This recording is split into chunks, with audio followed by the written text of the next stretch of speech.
Hey guys, welcome back to another video. In the last video, we showed the inside of our battery upgrade slash solar charge controller upgrade. And let me tell you, I'm very impressed. But this video, we're actually gonna talk about our solar rack, which we are just finally finishing up, and it's been a long time. Yeah, we've been working on this for like weeks, like 6 weeks or something like that. We've been in this process of this. Yeah. And this is almost done. We're just looming it right now, but we have everything connected up. I'm on the last little bit of loom I gotta do. This is, yeah, we need to add a little bit of. My fingies are raw. Oh, I know it. So we do need to add some electrical tape in a few places, but other than that, I mean, the wire is pretty well protected. So here's what we've got. Solar panels on the side. We have these. We got an extra set of these guys. We went ahead and did a lot of trimming on these and cutting these little pieces off and these off. We had to smack them in, but we got them. They're mounted, they're painted. And then these, we went ahead and there were actually 4-hole brackets. Went ahead and chopped those down, painted those as well, and then mounted these up. So we do have a little bit of extra space on the end. We have some ideas for some things that we can do here, but yeah, it's even on both sides. Now, what this does, and yes, we could potentially have mounted them in such a way, like right now, the angle is just not right. We're not gonna be able to tilt this up, but it's not really, that's not the point, because this is just how we would use it all the time. If we're boondocking in the cities or, you know, whatever, realistically, we're not gonna be, you know, putting these upwards, right? We're not gonna be deploying these in any sort of capacity, right? No.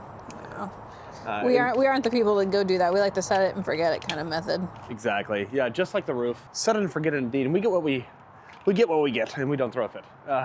But no doubt, though, like flat panels are not as efficient. Hence, these guys. Now they're in there. They are sturdy.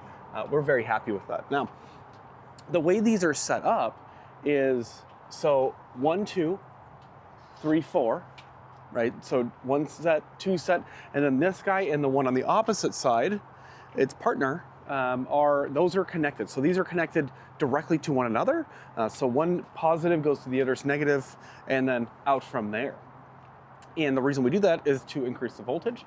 But you might say, well, what about like losses? If that guy's not getting anything, then this one's would be shut down. But these guys are the new N-type panels. They're 25% efficient. They have bypass diodes. That's the key there. So I could shade half of this panel and the other half continues to work, which is awesome. If you shade both halves, I'm sure that like nothing works. But if the other one were, say this is completely shaded and the other guy's getting solar, it's gonna work. Yeah, very, very happy about that. And more on that. All of the wires loomed. So like, for example, that panel goes up over here and they all come down to these junctions. So it's a 3-to-1 splitter, 3 in, 1 out. And then that wire, for anybody with a similar vehicle, comes down here and it really doesn't seem to, we could scoot that over a little bit, but there's just enough of a gap here where the wire can come down here over. So we have the MC4s. I was going to do a different, like an Anderson connector or something like that, but this is what we've had and actually pretty happy with that. And then went ahead, zip tied it to our 7-pin over, under, and actually this cable, we could probably pull that back a little bit, but you can see it routes along and then up and under the bed. And then from there on the inside, which is actually, we did all this before we, did any of the wiring here. It actually comes along, we snaked it through all of our cabinetry underneath, and then goes straight into our batteries. And you can see the battery video. That's the last video we made. So you can check that out. But yeah, I am super excited. We upgraded our charge controller. So we had what was it, a 100, I think it was a 150, 100 volts in, 50 amps total can come out. So we have bifacial, 200 watt panels times 4, so 800 watts on one side and then whatever you can get on the other side up there. but our charge controller did not allow more than 700 watts of 12 volt total. We also have this port right here. This is a 10 gauge connection. We have 400 extra watts that are hard panels that came with this unit that we could use. We would ground deploy, but we would be throwing all of that power away. However, today, watching the power, when we upgraded the controller, so now it's a 150 volt, 100 amp, so 1400 watts total. We actually, and I don't know how this is possible, let me pull this up. We look at the history here. We got a total of 1,011 watts. We peaked at over 1,000 watts out of 800 watts worth of panels. That was amazing. I genuinely don't fully understand it because there's not much of a gap in there. I mean, light can come into the, reflect into the back. We got 211 more watts than theoretically these are rated for. So that is kind of awesome. That's freaking awesome.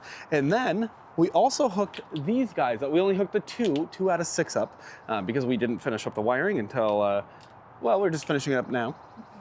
But we're losing light, so. But out of 400 watts of, 200 watt panels here, out of 400 watts, we actually got 492. So just 400 watts, we got 1.89 kilowatt hours today.